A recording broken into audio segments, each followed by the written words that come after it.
self-transformation is when you're going from your caterpillar self to your butterfly self. And this is important, guys. I've done a little research on butterflies and caterpillar, and this just blew me away.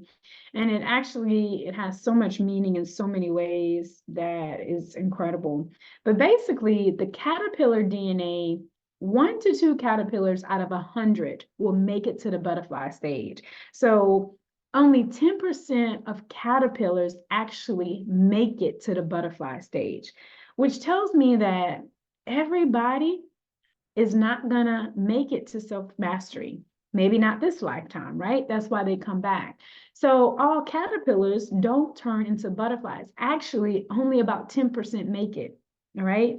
Then the DNA of the caterpillar has parts that will turn off and turn on, which allows it to turn into a whole new being. And I'm gonna illustrate that in a second. There's certain hormones and certain environmental factors that will activate the caterpillar to start the process of transformation. Okay, so when you start on this journey to self-mastery and you're going through self-awareness, self-exploration, self-discovery, self-understanding, then self-love, you're going to be activated to get into that self-transformation, all right? And the fact that the caterpillar has 2 sets of DNA, a set that turns off and a set that turn on, depending on which phase it's in, the caterpillar or the butterfly.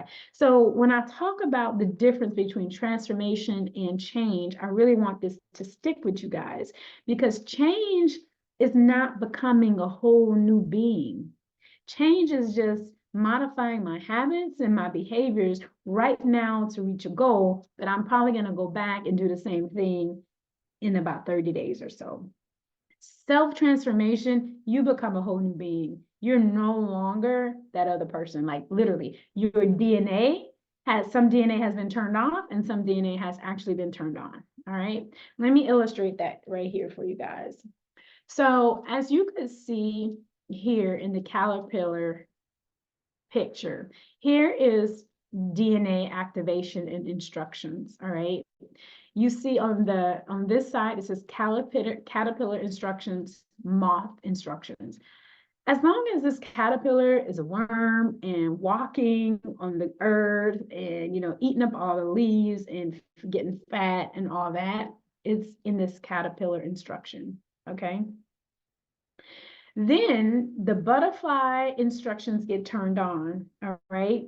It goes through this cocooning process, all right? In this cocooning process, the version of the caterpillar dies. That means there's versions of us that's going to die in order for us to get into our self-transformation, all right? And I don't mean physically die, I mean mentally, emotionally, spiritually, right? But we will feel it on a physical level, all right, when we have this transformation into a new being. But I want people to really understand that when you do self-transformation, you really do go through a death process and a rebirth. All right. There's parts of you that you won't even have a desire to do anymore. There's habits and things, behaviors that you might have done that you will have no desire. It will not even go into the new person that you are. All right, so here I have the butterfly instructions get turned on, all right? The DNA has always been there, but lying dormant.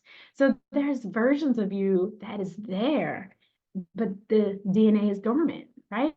So you have to be activated. You have to do that work to get to the self-transformation phase so that you can change. Under the right circumstances and hormones, metamorphosis is activated in the caterpillar, but it's the same thing with us. Before self-transformation, we get to self-love, right? Self-love is the pinnacle. Self-love is the pinnacle because then you understand the energy, the emotion that the divine is giving us all the time. So we understand how to love ourselves that way. We understand how to love others that way. And then we understand how to love others in the way that the divine also loves. So human activation is the same way. So when we get to this butterfly, the caterpillar instructions have been turned off and the butterfly instructions is turned on. And guess what? We got wings, we could fly, we're beautiful, we're full of color, we're doing all kinds of things as a butterfly that we could not do as a caterpillar. So it's so important to really, really understand that. And I think it's important to also to put the proper rest to the old versions of yourself. Sometimes we mourn old versions of ourselves. Like you might have loved yourself, in a different time, in a different place with different people. And now that you're being activated, which means you're being pushed to a different version, pushed to step up, pushed to walk into your purpose, pushed to become, a higher version, but you're still wanting to stay stuck in an old version. It's important to go through this phase, all right, this cocooning phase, to let go of those old versions of yourself properly is so important. So, so important. So it's okay to, to miss certain parts of our old self, but you have to see the beauty in what's about to happen and what's about to birth. So self-transformation.